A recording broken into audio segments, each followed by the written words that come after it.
కాబట్టి మేమేదో కార్యాచరణ తీసుకుంటాం, రాజకీయ కార్యాచరణ తీసుకుంటాం అని వాళ్ళు బయలుదేరారు. తప్పులేదు, తిన్నది అరగనే అరుగుతుంది, తిరగండి, నడవండి, చేసిన పాపాలు కొంచెమన్నా పోతాయి, కాశీ వరకు నడవండి, ఇంకా మంచిది. ఎందుకంటే మీరు చేసిన పాపాలు అంతా ఇంత కాదు, మీరు పాపాలు చేసుడే కాదు, ఆయన చేస్తుంటే చూసుడు కూడా మీరు చేసిన మహాపాపం. ఒక ఆయన గోసి కట్టుకొని రాజశేఖర రెడ్డి అనుకుంటాడు, గట్లెంబడి తిరిగి.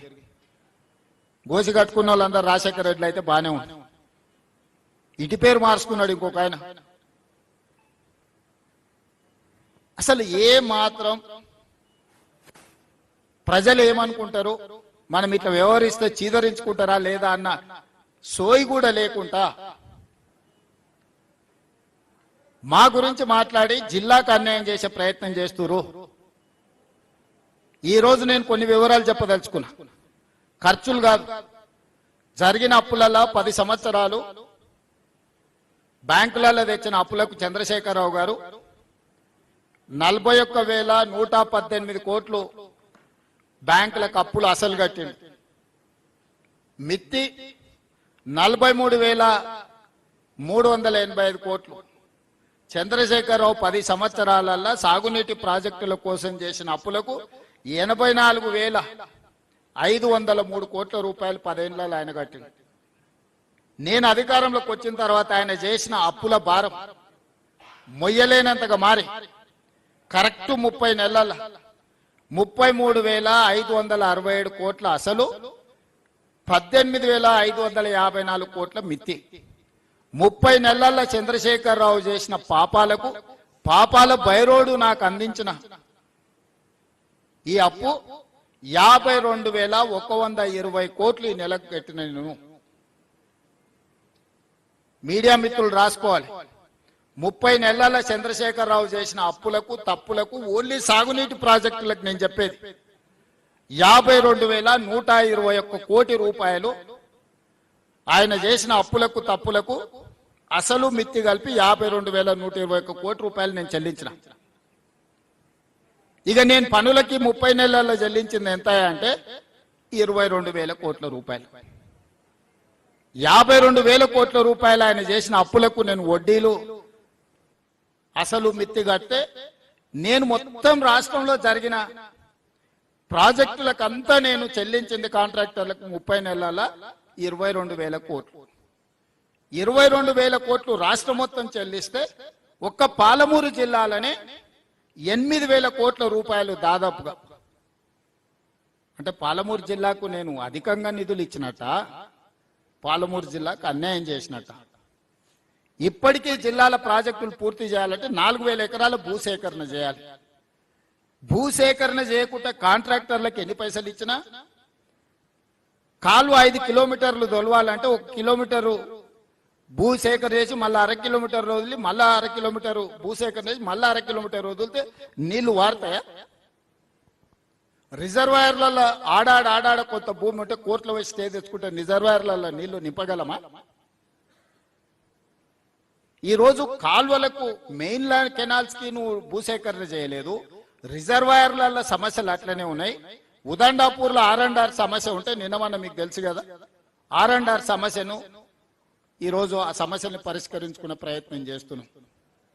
ఇవి ఏవి చేయకుండా, భూసేకరణ చేయకుండా, లేకపోతే R&R ప్యాకేజీలు ఇవ్వకుండా రిజర్వాయర్లలో నీళ్లు నింపగలమా?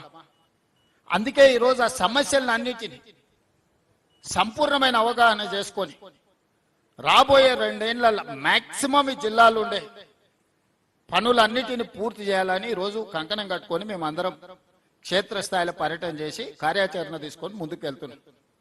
ప్రతి 6 months కు ఒక వర్టికల్ గా ఒక షెడ్యూల్ చేసుకొని, ఇప్పుడు జూన్లో వచ్చినాం, డిసెంబర్ వరకు ఏమేమి పూర్తి చేయగలం, నెక్స్ట్ జూన్ వరకు మళ్ళీ ఏం చేయగలం, నెక్స్ట్ జూన్ నుంచి నెక్స్ట్ డిసెంబర్ వరకు ఏం చేయగలం, విడతల వారీగా ఒక ప్రణాళికబద్ధంగా పనులు ఏ విధంగా ప్రతి నెల ఏ విధంగా చేయాలి అధికారులకు టార్గెట్ ఇచ్చి, భూసేకరణకు కలెక్టర్లకు టార్గెట్ ఇచ్చి, దానికి అవసరమైన నిధులను ఏ విధంగా సేకరించాలి.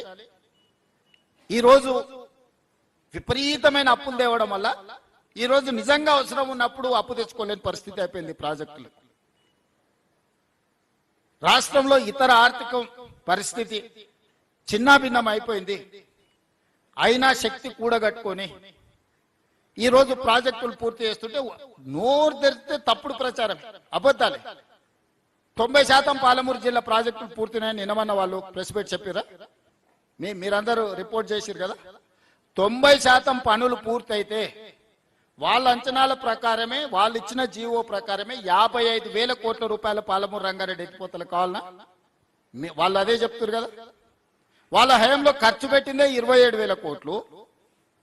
వాళ్ళు ఆ రోజు చేసిన అంచనా 55,000 కోట్లు. ఈ రోజు అది ఎంత అవుతుందో మళ్ళా కొత్త రేట్లు పెరిగినాయి, ఇంకా అంచనా చేయలే. 50% కూడా నిధులు ఖర్చు పెట్టకుండా 90% పనులు ఎట్లా పూర్తయితాయి? అంటే అంచనాలన్నా అబద్ధం ఉండాలి, పని చేయకుండానన్నా అబద్ధాలు చెప్పాలి. రెండింటికి పొంతన ఉండాలి కదా. 55,000 కోట్ల రూపాయలతోని పాలమూరు రంగారెడ్డి ఎత్తిపోతలు పూర్తి అవుతుంది అన్నప్పుడు 27,000 కోట్ల రూపాయలు అంటే సరిగ్గా 50%, లెస్ దాన్ 50%, 48-47%, 47-48% నిధులు ఖర్చు పెడితే 90% పనులు ఎట్లా పూర్తవుతాయి? మీడియా మిత్రులుగా నేను మిమ్మల్ని అడుగుతున్నా. నాకు ఆ సైన్స్, ఆ మ్యాథ్స్ నాకు అర్థమైతలేదు. 80,000 పుస్తకాలు నేను చదవలేదు, నాకు ఆ లాజిక్కే దొరకడం లేదు. ఈ 27,000 పంపులకు లిఫ్టులకే మాక్సిమం పోయినాయి. పంపులు లిఫ్టులు మీరు ఇల్లు కట్టుకుంటే మొత్తం కరెంటు వైర్లు, మీటర్లు, సామాన్లు కొనుక్కుంటే, గోడలు కట్టకుంటే, స్లాబ్ వేయకుంటే కరెంటు వైర్లు కొనుక్కొని ఇంట్లో లైట్లు వెలుగుతాయా? ఎందుకు ఎలక్ట్రో మెకానికల్ ఎక్విప్మెంట్ కొన్నాడు అంటే 20%, 30%, 40% కమిషన్లు కొట్టడానికి అడగోలుగా రేట్లు పెంచి ఆ పైసలు ఇచ్చాడు. సివిల్ వర్కులకు ఇయ్యలే, భూసేకరణకి ఇయ్యలే. ఏ ప్రాజెక్ట్ కట్టాలని మీరు ఇల్లు కట్టుకోవాలనుకుంటే కూడా ఫస్ట్ ప్లాట్ కొనుక్కుంటారు. అవునా? ప్లాట్ కొనుక్కున్న తర్వాత దానికి